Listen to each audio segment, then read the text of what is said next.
So Laz, what's up, my man? Roland Martin, man. It's good to be here, brother. Absolutely, looking good. Got your Muhammad Ali shirt on. Yeah, you know, I decided to bring the guns out. Showing your guns. Bring the guns out to the gun show, you know. How you been, man? Man, good. Yeah? Good. You looking healthy? You looking rested? Hey, man, just out here trying to give folks a little hell. That's what I'm talking about. Trying to let them know how we roll with Black-owned media. That's it. I watch you constantly on YouTube. Don't matter what country I'm in. I watch the Roland Martin live. You know, you kept me up to speed. Actually, I was in Canada pretty much 9 months out of 2021. So we finally were able to go back to film season 3 of The Boys. And I mean, really, that was what kept me enlightened of what's going on. I pretty much stopped. I broke my news addiction. Got it. That I had for the last 4 years because I did realize that there was a certain sense of anxiety that kept me watching news from the moment I woke up to the moment I went to sleep. Never happened to me before. And I have unplugged a little bit and been able to focus again on things that I love to do, read more books that I like to read. Yep. But there's certain places that I do go to keep me current, and yours is one of them. I appreciate it, man. Absolutely. And see, that whole thing was, because here people don't realize, I don't watch. Right. I don't watch the cable networks. Right. Because one, they're repeating the exact same thing. Yes. And you didn't have the variety of topics. You don't have really going in depth. You have the 6, 7, 8 minute segments.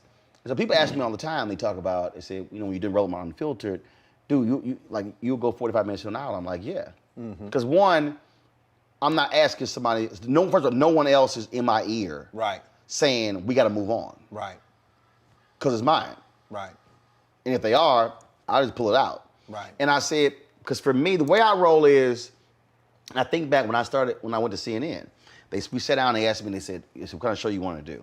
And literally, so this is 2000 and I joined them, so this is 2007. I said, it's going to be a scripted, unscripted show. I said, you let it flow. Right. I said, the script is a guide. Yeah. Sure, we're going to have these elements. I said, but if that conversation is fire, I'm gonna keep that to tomorrow. Let's go. Yeah. Like I hate the phrase, sorry, we gotta leave it there. Right. No, actually we don't. Right. You don't have to run that package. You don't have to go to that next story. So my whole deal always is, now if I have a guest, that's a different deal, but it's like in the middle of the show, this is my TV One show, all my shows, I'm actually back timing in the middle of the show. Like we're sitting here, we're talking, and I'm sitting there going, okay, I know we got 3 commercial breaks, so I'm gonna let this thing go 12 more minutes. Right. I'm gonna cut this on the 5th segment, the 4th segment, I'm gonna kill that package in the 3rd segment while we're in the middle of the show. Right. Because for me, when that red light comes on and it's go time, you have to be in the moment and you be thinking like for the audience, what makes this interesting? Right. And that's why I can't watch most of those shows because they're so stuck in the formula. And it's just not interesting. And I can't watch. Yeah, no, I also love that you bring on controversial people or people that you are going to go head to head with. And I ain't scared. No, and I enjoy that. I love seeing people come on your show and actually have a joust, you know, an intellectual battle between you two, and may the best man win. You know, and see, it's like boxing. Yeah. It's boxing for me is like every time I interview a singer or a comic, I'll ask them, and this was before Versus, I'll ask them, who would you love to go on stage with in front of an audience in this microphone? Who would you love to battle? Who would you love to challenge? Who do you think brings the best out in you? Who absolutely raises your game? I guess in acting, when Pacino and De Niro were in Heat. Right. But they were actually in scenes together. Yeah. Now, granted, that's a little different because how movies are shot. Sure, it's scripted. And it's so there's a scripted winner. Right. Right. But the dynamic still being on screen. And so I love asking people that because it's somebody who does that, who said, yeah, no, I wanna take this cat on. I want this one. Yeah. Right. Yeah, absolutely.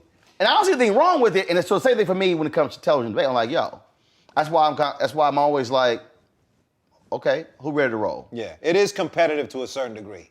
Oh yeah. You know, and debates are, and I feel like we're in such a hyper polarized state right now when it comes to pick a side. Right. And if you pick a side, what does that actually mean? Well, what it's starting to mean, or at least where it is now, is you have to pick everything on that side, right. whether you agree with it or not. And right. I'm not built like that. And that's the problem. Yeah, I can't agree with everything. Right. For me, I'm like, defend your shit. That's right. my whole deal. That's like, it. What's the issue? Right. And if we go at it, let's go. Right. But yeah, like I never self-identify as a Democrat or Republican. Right. I don't call myself an independent. I say, no, I'm just a voter. Right. I look at the issue. And if we go at it on right. the issue, like we might be real cool, 100%. but on this one, we disagree. Yep. And I'm like, let's go. Right. Now, we cool after. Right. I ain't got nothing against you. Right. I ain't pissed. Right. I'm not like, man, the hell with them. Didn't you have not Stephen Miller? What was the alt-right dude? Didn't you go? Richard Spencer. You had Richard Spencer on, So didn't when you? he came on, same thing. That was a trip. That was on my TV One show. Man, that was great, man. And let me that tell was you a good one. And let me tell you what happened with that. So I walk in,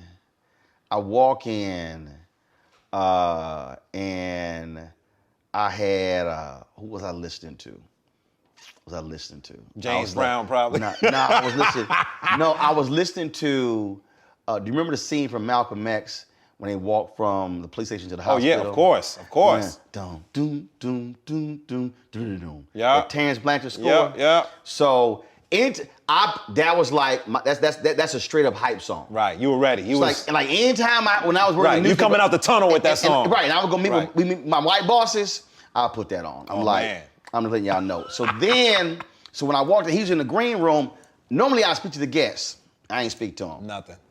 It's like Right. I ain't talking. Right. They brought me out to the set because I had my speaker with me. So I walked out, listened to Big Payback, the one from Django Unchained, with James Brown and Tupac. Yes, sir. I walk into the studio, straight up. Right. Straight up. With theme music. Dog, straight up, walking with a speaker.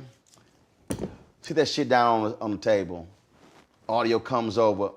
He's sitting right there. I ain't said nothing. Mic me up. All you needed was an announcer. And in this corner. Put my earpiece in. I was like, y'all ready? Right. We about to go live. Right. I'm looking at the clock. I'm like, we about to go live. That's all I said. Right. When that shit hit, it was on. That's the deal. I don't even. Bro, I felt it. Watching it, I felt the tension. And see, everybody thought I was gonna go off. See, this is what I tried to explain to people. It's the art of the debate.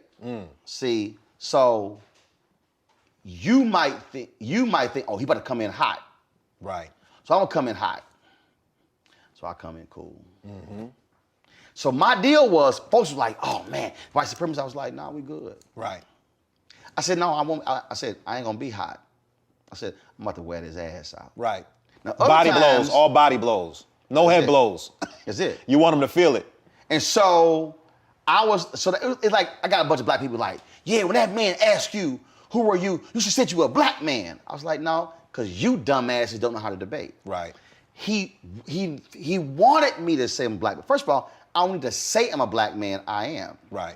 But what messed his ass up was when I said, I'm a man. I'm a Christian man. Right. So you disarmed again, him. Boom. Yeah. So I got ignorant fools out there. Ah, man, you couldn't even admit it. I said, because y'all don't know how to debate. Right. I said, I completely threw him off. And the look in his eye was like, shit, where did I go Right. now? He just messed me up with that one. Right. And I said, so now he off kilter. Yep. I said, so now I got his. Now any attempt he tries to take that away from you, now he's dehumanizing you. See? And now you got him. And that's the thing that cats don't understand. Right. They don't understand. And so it's funny, again, I tell people, I was just watching the documentary, one documentary was on Muhammad Ali, and the brilliance of the tactician on how he picked apart. Right. You pick apart your opponent depending upon who your opponent is. You don't, somebody asked me, they said, if there were 10 fights, who would win, Ali or Tyson? I said, Ali would win 9 out of 10. They were like, what? I said, because he would completely pick Mike Tyson apart. Mike Tyson apart. Yep. His head. He'd get in his head. Tyson before the fight. Tyson had one style. Yep. I said, Ali had multiple styles. I Yep. said, and that's the piece. Yep. When you're able to go into that battle and they think you hot. I did Phil Donahue show. And Ali had a chin on him. Yes. He could take a hit. But he also threw a punch. People Yep. underestimate the power of Ali. Of Ali, yep. And that was the thing, man. And so I was sitting here. It's like when I did Donahue. It was on MSNBC. The week was called Angry White Man. So we're in the green room. I ain't saying nothing to nobody.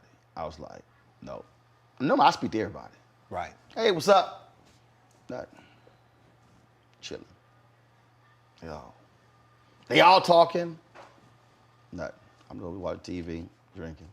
Producer comes in, so she's talking to everybody. So then she pulls you aside, each individual person. She's like, okay, this is live TV. She's like trying to explain to you, we need energy. So I'm just walking back and forth. I'm going, Thank you. I'm just walking back and forth. I go, I've done this once or twice. Thank you. I go, Right. okay. Now she's getting worried. I said, baby, we're fine. Yep. You know what I want to know? I want to know the Chris Christie one.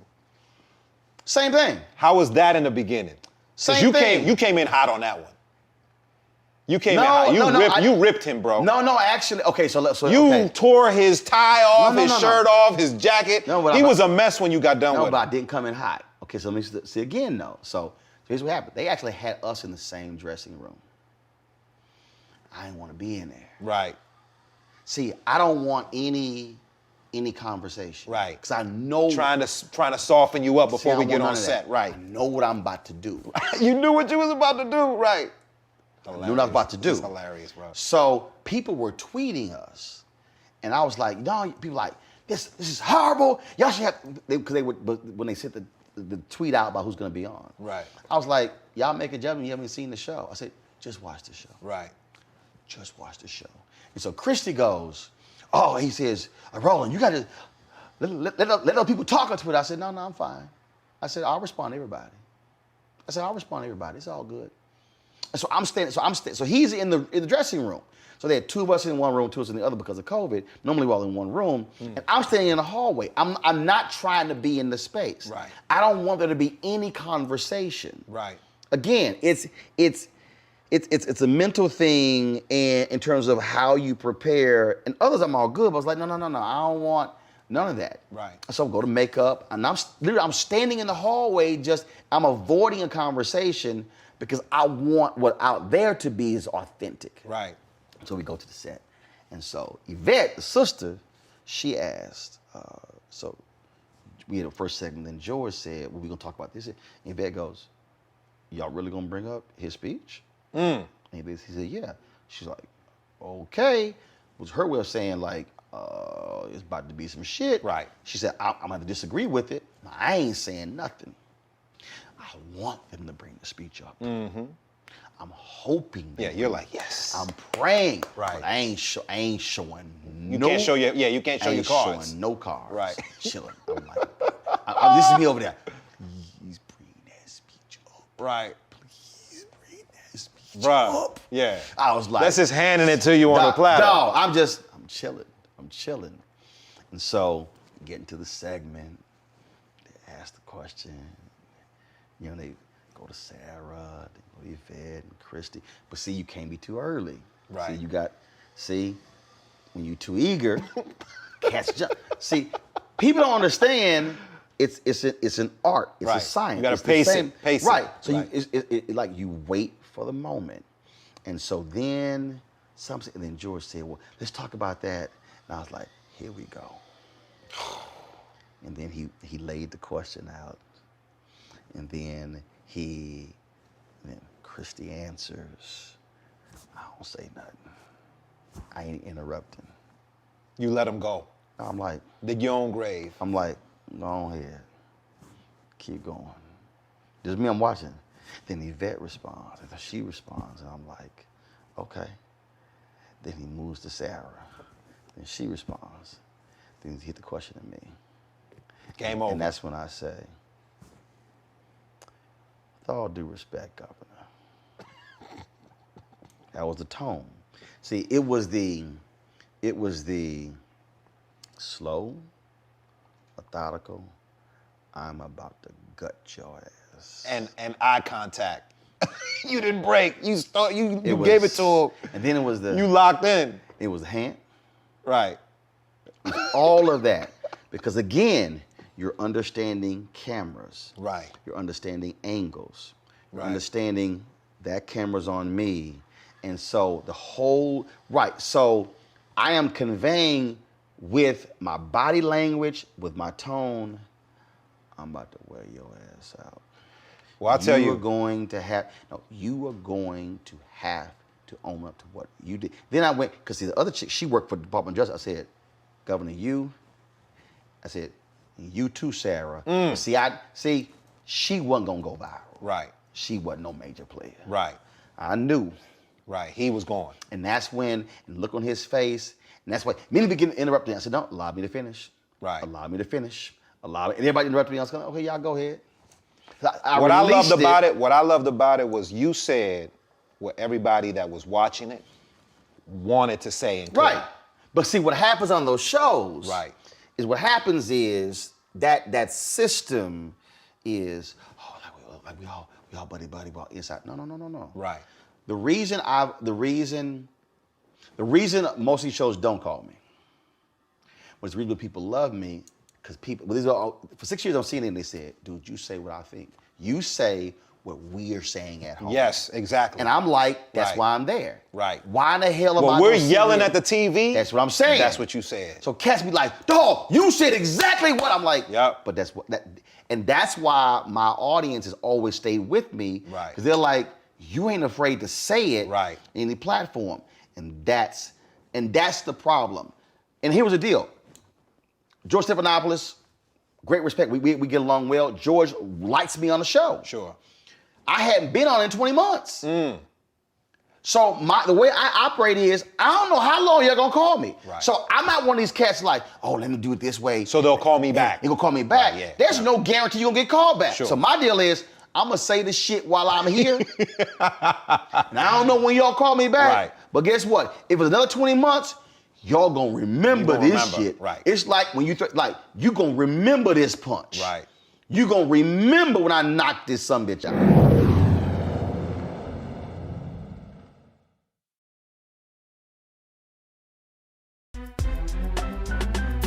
I'm Faraji Muhammad, live from LA. And this is The Culture. The Culture is a two-way conversation, you and me. We talk about the stories, politics, the good, the bad, and the downright ugly. So join our community every day at 3 p.m. Eastern and let your voice be heard. Hey, we're all in this together. So let's talk about it and see what kind of trouble we can get into. It's The Culture, weekdays at 3, only on the Black Star Network.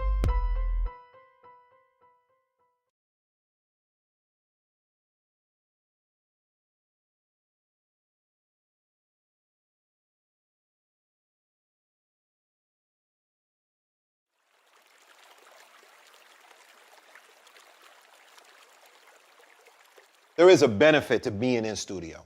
Oh! You got to be there live. But the deal is, I could take you apart, don't matter. Right. Even on a Zoom. Right. They play games on the Zoom. When I did Bill O'Reilly's show, the reason Bill O'Reilly's show was success, how he did it, because you would be in a studio, they would have no return video.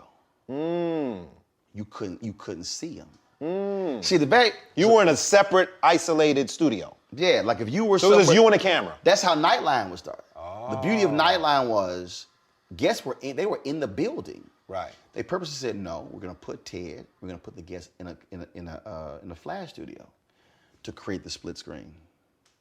Why? Nightline because that creates, for the viewing public, it's a clear line demarcation. So it's them. Versus, that's the versus. That's how they created it. They were in the building. Right. Had a flash studio. So I was in another city, Riley was there. See, what happens is, if that monitor right there is underneath that camera, so when I'm talking, I'm seeing his body language, Sure. I'm seeing his facial expressions. Right, you know where to go. I can do all of that. Right. But see, for y'all haters, when you're a Hall of Famer, I don't need the monitor. All I had was ear. Right. So all I can do is hear Bill, but I'm listening to him and I'm visualizing his facial expression. Right. I'm visualizing. He can see you though. Oh, he can see me. So he had an advantage. He sees everything. He has a clear advantage. He thought he had an advantage. Right. That was always his advantage. Sure. But here's the other advantage they would do. When you do television, you do a thing called the pre-interview. When the producer calls you, Right. asks you all these questions. So they know where you're gonna go on each topic. That's if you dumb. Right. If you tell them. So they would call me for the pre-interview. Right. I would just throw some stuff out. Right. Little thing over here. I may throw one thing. Right. I'll be all over here, whatever. Sure. I'll try to avoid the phone call, find if I have to do whatever. But when we go on, what they do is they type the pre-interview up. Right. When I filled in for 2 months on Camera Brown, they would come to me. I was like, I don't need that. And like, Right. what do you mean? I said, I don't want pre-interviews. Right. I said I want the conversation to happen. Right. I don't want to know what the hell They're gonna say beforehand. Their scripted answer to everything. They literally give you the whole outline of the conversation. Right. So I knew that. I would just throw some other stuff. Right. And so when we go on, he comes out with a deal. Boom! I hit his ass with an answer. He ain't expecting that because he ain't read it. Right. And so the 4 or 5 times, maybe it was 6. I did 60 Bill O'Reilly show. Never raised his voice. Never acted a fool, got indignant. Right. I'm telling you, I think I remember one time I came on, they had this Jimmy Israel on with 2 of us. Jimmy was like, shit. Jimmy wrote something like, Roland, all right, act like they best friends. So come on, Roland, how you doing? Bill, how's it going? Because it was like. He's joking and laughing with you. Because he was like, Right. I'm going to leave this one alone. Right. Him different. That one ain't the one. This ain't the one. Right, that ain't There's a the reason one. Fox dudes don't call me. Right. Right. Fox will call cats who I put on my show. Right. They like, no. They ain't messing like, with you. No, we ain't call. Dog, they like won't even. That's interesting. Dude, man. no. But see, that's weakness. Right. See, weakness to me is when you're afraid to go up against somebody strong. Right. You would think that you would piss off their audience enough to give them those kind of ratings that they want. Right. But here's what they're afraid of. The way Fox News was constructed, Roger Ailes constructed it where his person always wins. Got you. That makes sense. The problem is what they really is scared of. They're scared I'm going to flip their audience. Right. Ooh. Okay. That's what they're scared Right. about. That's just straight up. Right. Like, I mean, Right. You stand a much higher chance at changing their minds because than the average Joe Blow that gets on there. Because Right. cats go on ready to joust. Right. I'm like, let's see. Right. I might be an intellectual. I might drop knowledge. I might come in hot. I might appeal to come their in Christianity. here. Dude, I might appeal to their humanity. Dude, that's what I'm saying. Right. They don't know what. Right. That's the thing, man, that I try to explain to people when I was on CNN. Right. They would sit here and they would have these conservatives on, these evangelicals, because they were used to progressives and liberals who were not believers in Jesus Christ. Or if they were, it wasn't strong. And so I remember, man, I was on CNN, and it was me and Tony Perkins, and it was when Obama was at Rick Warren's church, and they had this, and it was Warren, it was Obama and McCain both sat with Rick Warren, and we televised it. And Rick, and this was like after the Jeremiah Wright stuff, and so Tony Perkins, used to be a pastor, big time white conservative evangelical. He starts talking about, he starts going, Jeremiah Wright, blah, blah, blah. This is not what a pastor does. I said, I'm sorry, first and foremost, what you're articulating is wrong. The first and primary responsibility of a pastor, I said, is to get new disciples, to bring people to Jesus Christ. So I start breaking down the role of a pastor. Right. I said, now, Tony, do you want to have a theological conversation? He didn't want that. I said, I'm more than happy to have a theological conversation about the role and the responsibility of a preacher and a pastor and what their duties are. Because I said, we know what the Great Commission was all about. I said, what Jesus said, go out and make disciples. Let me know when you're ready to have that conversation. Yeah, they ain't want that. Dog, they were like, They don't want that. so they ain't used. Yeah, they don't want that. See, it's like, Yeah. Hold up. Yeah, because this don't got nothing to do with race. No. This don't got nothing to do with see, political Here's affiliation. the deal. Oh, I'm going to fight on your battlefield. Right. See, I ain't, you Right. gotta come to my I'll side. come to you. I'm I'm gonna come sit on your side. Right. I'm gonna on your side of the stadium. Right. Now, you ready to go? So I've done that, and that's what I'm saying. That's where I try to tell people, you gotta understand. It's no different than what you do. It's no different than when you talk about how do you study to be a great actor? How do you study to be great at anything? It's your craft. Right. And it's sitting down and just like athletes, you're watching video, you're watching game, you're watching movement, you're watching how you use your hands, you're watching your shoulder. You're literally watching how you emphasize with your hands. Right. How do you sit here when you're talking and you lean down and you do something along those lines? And add that punch, add that emphasis. See, Yeah. all of that. It's the art of when Chris Christie was talking, and I would go, Right, that's it. knowing full well, camera's on. Right. So I ain't saying a word. Right. My face expression like, that's some bullshit. Right, like you must be crazy. See, right. Ain't nowhere in the world. And that's right. understanding all of that. That's why I tell cats, you can't come on here and play with this. That's it. You can't come on and play with That's this. it. Because somebody is watching, Yep. and they're sitting there going, what are they saying? Are they going to bring it? Right. And that's the piece, man. And so when you bring that to bear, Right. and all of a sudden they're like, okay, we don't know what he going to hit us with. Right. They like, nah, don't. That's why Laura Ingraham, Nothing. Sean Hannity, Nothing. Tucker Carlson. I've had people, black conservatives have gone to Sean Hannity and said, you should put Roland on. Oh, I ain't messing with that. I believe it. When Neil Bortz had a radio show in Atlanta, somebody texted me like, Neil Bortz going in on you. Tweeted his ass. Called his show.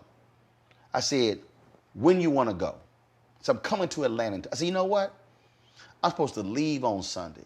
I will stay on Monday and spend overnight for a hotel room. And do your show. I said, I'll come into your studio. What your ass want to do? They want it. Hell no. He like, oh, hell no, he ain't, no. And that's what I said, oh, so you gonna talk shit about me. Right. But you afraid to sit across from me. Right. That's why they're scared. Right. They're like, no, we don't want no part of him. And to me, that's weak. Well, it was definitely a necessary voice that we needed for the last 4 years. We needed that.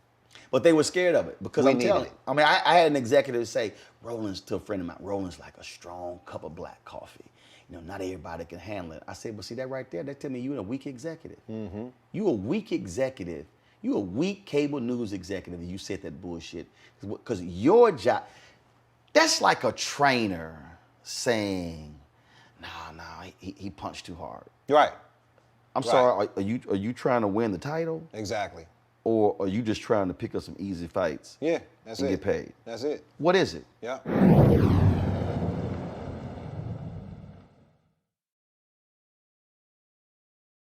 Hatred on the streets, a horrific scene, a white nationalist rally that descended into deadly violence. White people are losing their damn minds.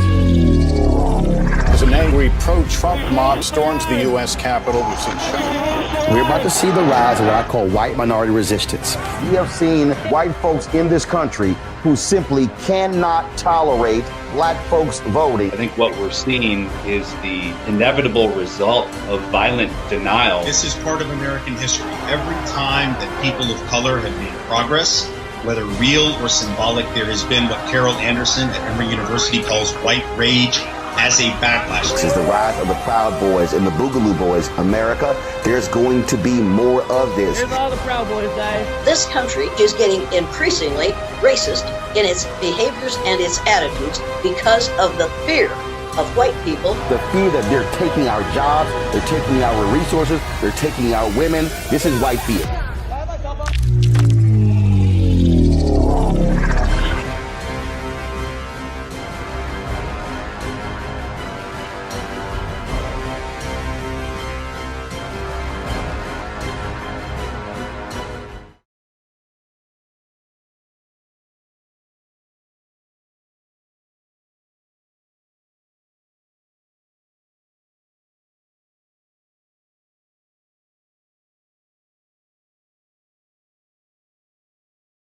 But the thing that I try to tell folk, older or younger, that's why I say you got to understand, I say you have appreciation for the craft. That's why I love talking to folks in various fields, because I want to know what they do, how they do, what's their process, what do they go through, how do they deal with that? Because that speaks to, again, the craft. When you talk to a rapper and they take you through, and it's the breakdown creative of process, the yeah. creative process. Because it's very easy to watch the end result, but it's that process. Yeah, we have our own creative process too as actors. You know, I mean, it doesn't start on set. Right. You know, it starts when you get that script and you start creating that character at that moment.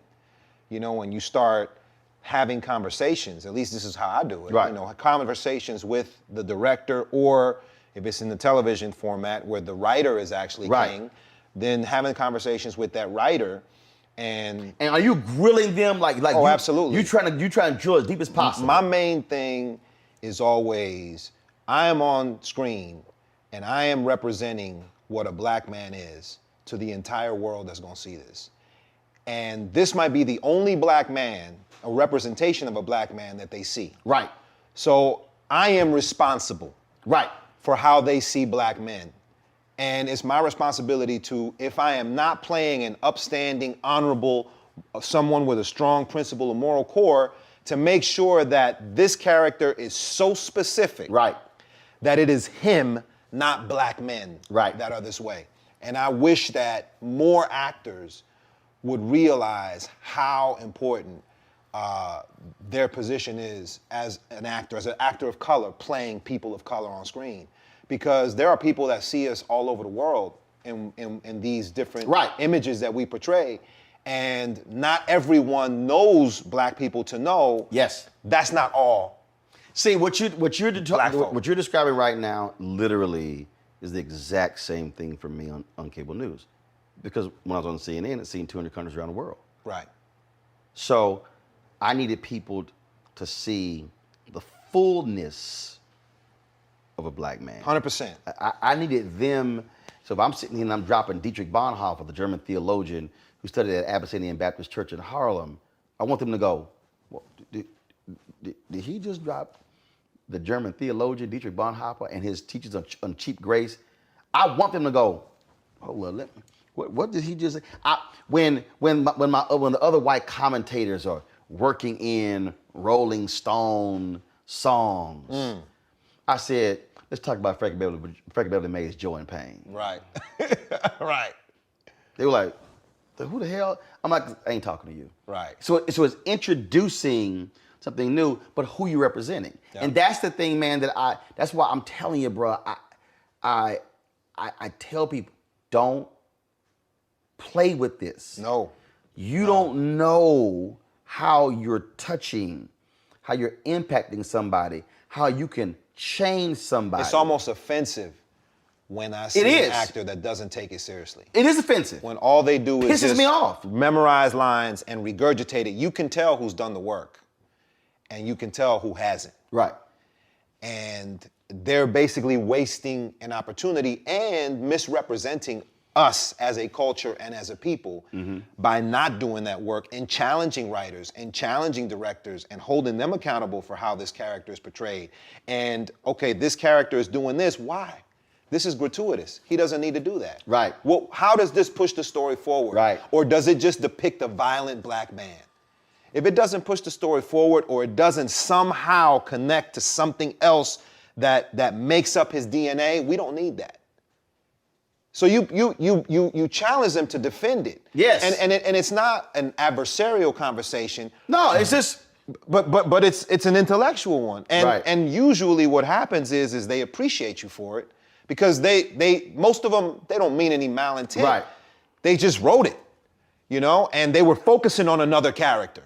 Right. And you're like, well, you know what? You may have been focusing on these one or two characters, but now that I'm involved, we got to focus on this one. But it also exposes, again, it's all been written through their prism. Yes. And it's like, yo, that's not your lived experience. That's not your learned experience. I'll tell you, but this show that I'm on right now, The Boys, and I'm not selling, but as an artist and as an actor, it's probably the most fruitful experience, because I have worked hand in hand with the creator of the show in developing this character, in developing his relationship with his daughter, in scenes that I really can't talk about right now because it's from season 3, but scenes that have no lines in them, but they are what a black man who is raising a black daughter, things that have to do with hair, things that have to do with you know, their inability to know that much about each other because of the difference in, male, female, her age, as she's growing. But there are conversations that we addressed that were very important to me to display because black fathers, especially black girl dads, I don't believe get enough credit. Oh, no, not at all. I don't believe we get enough don't credit. at all. And well, first of all, Dr. Whitfield and I talked about this here. And the problem also is you just have this whole notion that all dads suck. Right. All dads can't do shit. All of them are bumbling idiots. They can't fix anything. But black fathers in particular. Right, absolutely. But it's this whole idea. We talk about manhood, like the whole idea of you watch the commercials and dad can't quiet the kids. Right. Or the kids are out of control and he come in, where's your mama? Your punk ass handle that. Right, yeah. And I'm like, I know my dad handle it. He ain't asking my mama. Right. And so all of that, and so it's like, it's what you bring. And it's also getting people to understand that, no, why this is important, because people remember it. Absolutely. They remember it. And we're breaking stereotypes that were not created by us. That's it. That's it. If they were accurate, that's one thing, but they're not accurate. That's it. And they're exploitive. And you're changing it. Yes. I had a sister, we worked at CNN together, and she was trying to get me to change my clothes. I was like, hell no. I said, I was raised clean. We dress clean. Right. Now, I said, I'm not going on the air with a blue suit and that ugly ass Brooks Brothers tie. Right. I said, that basic ass stripe. I said, that ain't me. Right. It's a uniform. I said, no. I said, my shit gonna have a pattern. It's gonna have some color. Right. I said, we're gonna rock the different pocket squares. Right. So my deal is, so what happened was she went on maternity leave. She adopted the kid. And so she was watching. She came back and she said, I know what your ass doing. And she said, damn, that shit's brilliant. I was like, what? She said, I've been trying to get you to change your look, essentially that uniform. She said, you completely stand out. She said, you're not just one of the few black faces. She says, you completely stand out. She said, when they go to that wide shot, she said, you pop. It is undeniable. There's Roland. Right. I said, now you got it. And I wanted me to blend in. Yeah, I remember back then, man. You put us on the pocket squares.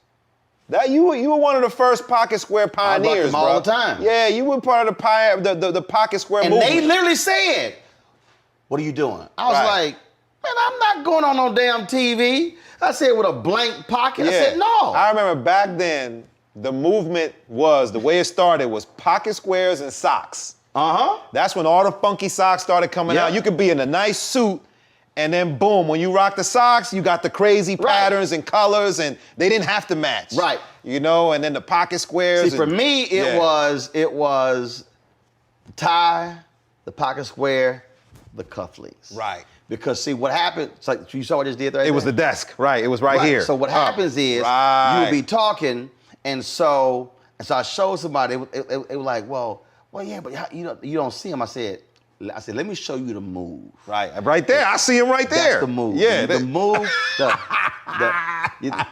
Let me explain. Hold on a second. So all of a sudden, they see that watch. Boom. They see them cufflinks. Yeah, done and deal. they sitting like, his ass different. Yeah, he's different. I said, and she said, now I see it. I said, now you get it. Right. I said, you wanted me to blend in. Right. I said, I wanted to stand out. Yeah, we don't do nothing blended. We don't blend in.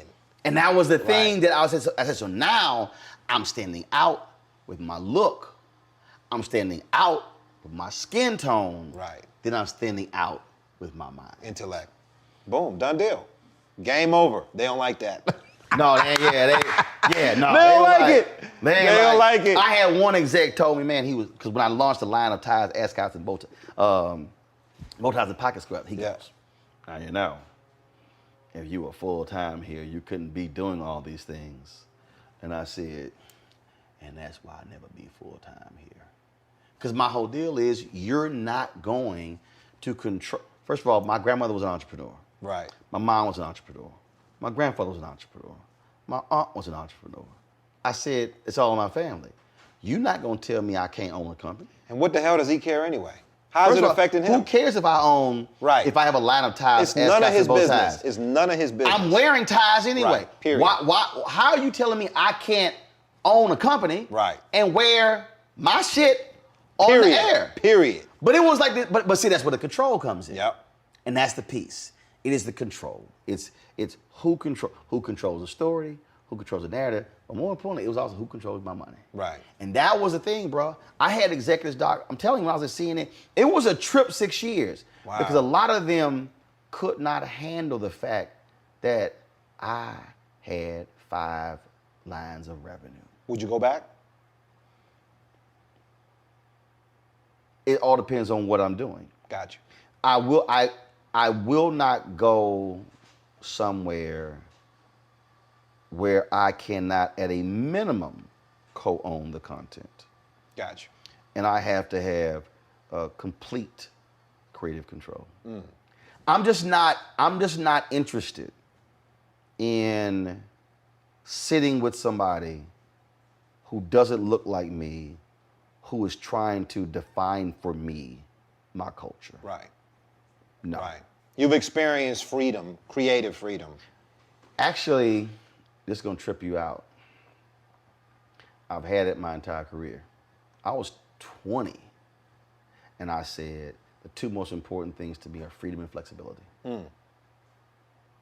I was saying then, if you said, Ro, we're gonna pay you $100,000, and this is what you're gonna do, and then we're gonna pay you 50, and then you have freedom, I was gonna take 50. Take the 50. Because there's nothing worse to me than a box. Right. There's nothing worse than having a skill set you can't do all that you do. There's Right. nothing. That I always tell you, after 2 months you used to the new money. You get a raise. And people say, you say that when you have money. I'm like, no, you get actually used to it. I said, but I would be frustrated. Look, when they canceled News One now, TV One offered me a 3-year contract. They said, we're going to keep your salary the same, $330,000. My agent was like, Roland, easy money. I said, nope. I said, because they have no plan. He's like, Roland, is it easy money? I said, no, there's no plan. Right. I'm still figuring it out. I need to know what I'm doing. Right. I said, the money is not what's important. I said, no, what am I doing? What am I doing? And I walked away. That's when you started your own platform. I knew, well, in fact, when I was talking with Alfred Liggins in his office and he told me the end of the show, seriously, there was no movement. There was no gut punch. Did you see it coming? Actually, I called it when we started. When we started the show, I told them, I said, this show's budget cannot exceed $3.5 million. I said, if you exceed $3.5 million, you're putting yourself in the danger zone. When we hit the 4, I said, I'm trying to tell y'all. I said, you are putting yourself in the danger zone if you exceed $4 million. I said, you are setting this show up to be cut. Right. I said, because the nut is too big. Right. I said, I'm telling you, you don't do it. Then we went up to 4.2. I said, I'm telling y'all. What was driving up? It was because they were not hiring multi-skill set people. Okay. I kept telling them that. Okay, so they had to hire more people. I said, don't hire somebody who can only produce. Right. I need to be able to produce, shoot. I said, they can be multi-skill set. Sure. Everybody on my team can do play multiple positions. Right. I said, because the industry is changing. Right. And I said, if you do that, I said, you're putting yourself in a position to get cut. So I knew what was happening. And I kept telling them, I said, I'm telling y'all what's about to happen. I said, I'm telling y'all this is what's going on. And so then when it happened, literally, bruh, he's talking to me. While he's talking, I'm taking notes.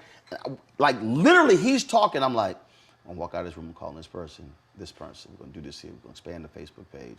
We're going to do this here. We're going to blow the website out. I'm going to buy these cameras here. This is what we're going to do. This is what this is going to cost. How much money I'm going to set aside. We're going to do all this while he's talking. Right. You were building Roland Martin Unfiltered. While he's talking. Right. I'm sitting with the exec. We go to her office. She is in a state of shock. She's like, you're not shocked? I said, I'm literally sitting there, and this is me. I'm looking at the wall. She's like, you okay? I said, no, I'm fine. She's like, are you shocked? I said, no. She said, what are you doing? I said, planning. This is like literally 10 minutes after walking out of the office. I was already there. Sure. I felt bad for the staff when people were out of jobs. Right. We were in the meeting, telling the staff I was already there. I was already there because I'd already started this, buying my own equipment. I purchased my own switcher, my own cameras, my own lights, because my entire career was I do not want to be in a position to where if I have to make a move, I'm without gear. Got you. I want to be able to have something where I can do it myself if I'm in between something. You know what else you did that I tell every actor that moves to the city or wants to move to the city? I tell them, this is going to be tough. It's going to be a very, very lean lifestyle. Boom. But come on, spend 25 cents for every dollar you make. There you go. You need to stash 75 cents. If you can make it on 25 cents for every dollar you make, you're going to survive the lean periods. Yeah. And what happened was you were in a position where when they did make that cut, you could buy lights and you could buy cameras and you could buy equipment. Actually, no. I bought it while I was there. While you were there. So when it ended. So while other folks are buying cars and spending money on lavish stuff. I spent more than $150,000 on gear. Right. In fact, you were ready. In fact, TV One didn't even. We were the only first internal show. They didn't even have cameras or anything for our show. So we would always hire a production company. Henry's over there switching. We hire Henry's company. He would hire the crews or whatever. So then I was kind of like, okay, all right, we hiring all these crews. I'm gonna buy my own camera because a lot of times we couldn't. It was something small. Sure. They were like, no, we're not paying for that. I was like, okay, no problem. You could lease it to them. No. I had my own equipment. Right. I said, I ain't gonna charge y'all. But whatever is shot with my equipment, we co-own. Oh wow, that's it. You really went there. I thought you were leasing them the equipment. No. Oh yeah, you were talking equity. I want the content. Wow. I want the Oh, content. you play chess, Roland. You play chess. My deal was you taking a table. You taking a table when you negotiate. That is what's rich. Okay. It's the content. Right. It was a deal I deal with. And see, back then, man, I just wish I knew this back then. Like, a lot of us didn't know how much value there was in content. Yes. Now it's content and data. Yes, yeah. But back then, it was content. All of that. So people sit here, so when I worked at places, I always had my own equipment gear. No, you do not own the photos. I bought this camera, I'm shooting, you can use it, I have the photos. Right. I have the video. Right. So when I started this, I had a whole library already. So then when I start this, I built the library. So when I launched Black Star Network, I'm starting with 500 plus hours of video content. And then when you talk about how do you understand the dynamics, people are like, dog, why you buy all your own equipment? I said, easy. Because, and again, it's just understanding the business of the business. I said, look, if I go to LA and I hire 4 people and I hire crew plus gear and it's $1,500 a day, I said, that's $6,000 a day. If I go and shoot for 5 days, I've paid $30,000. Easy. I said, but the problem is if I do that 3 times, I've just spent $90,000 on gear and staff. I said, but the problem is I can't do anything else with that. I said, but if I spend $130,000 on gear, when I come in, I can pay crew for labor. Sure. I said, now I can shoot 30 times in the year. Right. We will shoot here or elsewhere. Wherever you and go. I'm building content. So that's why we come here, we rent an Airbnb, we live here, Yep. we eat here, set everything up in here. We do 3 to 5 interviews a day. So I can come here, spend $25,000 in a week, and walk away with 20 to 25 1-hour specials. Bro, it's brilliant. Brilliant. That I now can re-air because I own it multiple times. You know, I just interviewed you, right? Y'all see this, right? I just interviewed Roland Martin. This was a special on you. Come on, baby. But I love it though. This is inspiration. It inspires me. It inspires me, like as a creator and as a creative. It inspires me to see people in other areas creating their own and owning their own intellectual property. Yeah. And that's, I think, for our people, That's the milestone that I feel like we've now started to embark on. Yes. We start seeing show creators, showrunners, black women showrunners, black writers, black directors who are actually writing and producing their own stuff. This is stuff that we talked about, but it's actually happening right now. And it took us this long to get here. But we're here.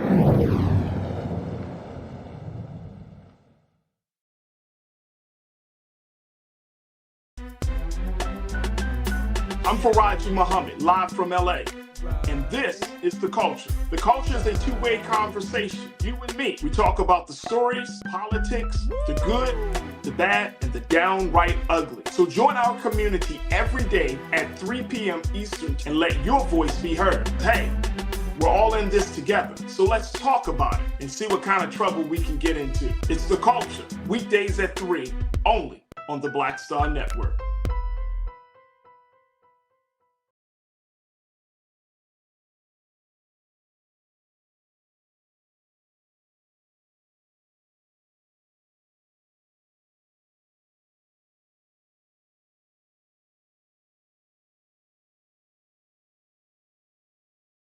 I talked to Damaris Lewis, who worked with Prince, and I read a bunch of Prince interviews, studied him, met him a couple of times. I hate that we never had this conversation. Right. But other people have said to me that, oh my God, Prince loved you. He always talked about it. Van Jones, like, I swore he said y'all were buddies because he always talked about you. We only met him twice. But I spend time studying people who are in other industries. I'm like, okay, how did they do that? So when he was talking about Own Your Own Masters, when he went in, when he sued Warner Brothers, and then he saw the whole deal where he was paying for this and this and this, he's like, well, look, y'all flying to come see me, and I'm paying for your airfare and your 5-star hotel. That's why it's Understanding 360. This is crazy. Can you imagine Prince if he were here now, what he would be doing? Well, everybody forget. Not needing a label. He wouldn't have needed a label. But he right didn't. now. No, he didn't. Before he died. He didn't need it. Yeah. He was in distribution. Right. Everybody forgot. Prince was doing downloaded music before iTunes existed. Wow. Dude, when he had downloaded music on his website before iTunes existed. Dude, way ahead of the game. But that's what I'm talking about. And what I try to tell brothers and sisters, when I say study the craft, right. Study the business of the business. Yes. Okay, well, how can I apply what he did in music to what I'm doing? Right. How can I apply what this person in engineering is doing to what I'm doing? It's understanding that, and that's why when you talked about when I was buying equipment, not buying a car, like the only car I've ever wanted in my life is a Dodge Viper. I'm not a car person, but the only one I've said that I've desired. Sure. But I also told myself I will only buy a Dodge Viper if I make, if I clear $1 million a year in 3 consecutive years. Because one, I ain't financed. I'm paying in cash. Right. Not gonna do it. You don't want to deal with that. Not dealing with it. Yeah. So that's what. All this, I ain't leasing. I'm not. No. Right. Buying outright. So, but my whole deal is I'm perfectly fine if I never actually get it. Sure. Because I'm doing this over here. Yeah. And that's the thing, man. I spend a lot of time studying other people and how these things were constructed and how they were built. And now I'm sitting there like, okay, we can do this, we can do that, we can do this. So when I'm talking to people about distribution and then with content and different platforms, like, okay, this here, because that's what it's all about. Because we are also taught to sell our stuff. We're taught, write a script, sell it. Music, sign a deal, give it away. Yep. Versus what you just said, hold up. So if you offer me this, and I'm gonna take less. Right. I'm gonna live off of this here, but I can now take that thing and I can sit here. Matty Rich sat there and he said, dude, he said, I own Straight Outta Brooklyn. He said, I am still, he said, those residuals come in. He said, because I own it. But you have to be willing to be content and say, I'm gonna forego the 20,000 square foot house. Yep. Because I'm cool with the 10. Right. Because I own it, because I have my freedom. Yep. And that, dude, you can't pay me for freedom. And freedom is what will keep your artistic integrity alive too. A lot of people that have done stuff that they are not proud of what they had to do, they did it because they had to, not because they wanted to. Yep. And I'm like, now we're good. And that's why I always tell actors, like, live lean, because when the dry period comes, and it comes for everybody's career, you have ebbs and flows. When you have a flow, You ride that thing to the hilt. You ride it to the hilt. But you got to also stash and get ready for the ebbs, because when things get lean, you don't want to have to do something that you're not going to be proud of. Yep. I'm going to add one to it. We're going to close this. I'm going to add one to it that you can give them this. Not just live lean. Think lean. What I mean by that is redefine your personal validation. That's really what it is. See, that's the core. Right. That's the core. See, if your thing is, I gotta have this big house. Right. That's gonna drive you. Yep. This, when I moved to Chicago, my CFO said, "You selling your house in Dallas?" No. I said, "No." She's like, "Why?" I said, "I talk too much shit on TV to ever be homeless." Right. I said, "I own it." Right. That's yours. I said, "Whatever happens, Yep. I own it." Yep. My dad, my parents, and my sister and her too. The 3 generations of Martins live in my house right now. Right. For free. Right. I said, you don't have to worry about that. No. Right. I said, but whatever happens, I already own a home. Right. I said, let me be real clear. I could easily go live in a 2,500 square foot house. Right. So again, my validation is not, I have a 10,000, 20,000 square foot house. Right. I could easily do that. Right. Because how I view it, when I bought the Sprinter last year, that was the first, it hit me a month later, I said, this is the first Mercedes I've ever owned. But here was the difference. The Mercedes that I bought was 100% tax write-off. Right. Yep, over 6,000 pounds, you can write it 100. I know the deal. See, yep. but the thing is, it's the validation piece. Right. So I've never owned a pair of Air Jordans. Right. If I did, it was given to me. Right. I got a pair of Air Jordan golf shoes that was given to me in the golf tournament. Right. I ain't buy that. Those are nice. Because the validation, right. So for me, that never drove me. Right. And so when you're there, now your decision making is totally different. Totally different. Because your validation is not 100%. that whole piece. And traditionally, we as a people love to shine. There you go. And it doesn't mean don't shine. It just means check off these other boxes before you decide to shine, so that you can shine forever, not just for now. Or shine in a different way, in that somebody can sit across me and they wearing Versace all day. Right.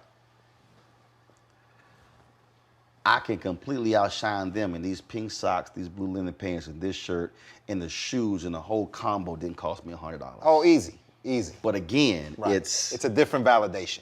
There you go. Yeah. You have that changes it. And those things aren't making you. Nope. You make them. That's it. Yeah. That's it. Just like you wear them dashikis. They don't wear you.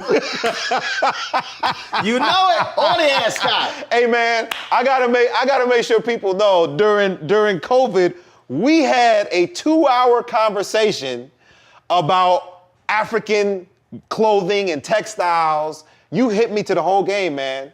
You broke it down. Send me different examples. Oh, this yeah. is this is that. This is called this is called that. So the buttons on this one go down this far, but this one goes down to my ankles. That's right. Yeah, bro. We had some just different looks. Yeah, just and then you'd get on the turntables and start spinning on Instagram, bro. Come on now. It was you were multitasking. I don't want anybody to say he's predictable. Nah. We had a good one, man. There were a lot of days that you kept my mind from going nuts during lockdowns, man. I appreciate it, baby. That's friendship. Always good seeing you. Yeah, likewise. Laz. Love you, brother. Appreciate it, baby. Love Keep you. doing well. You know it. And next time I interview you, we'll talk about something else. Yeah, I talk more in this interview than all the rest of them. Thank you so much for joining Laz Alonso on Rolling with Roland. On Roland's Roland. Yeah, Laz Alonso on Rolling with Roland on the Blackstar Network. You know this was what I did before when I was on BET. I can tell. You remember that? I can tell. Bro, come on, man. You know how I ask questions. I can still get down.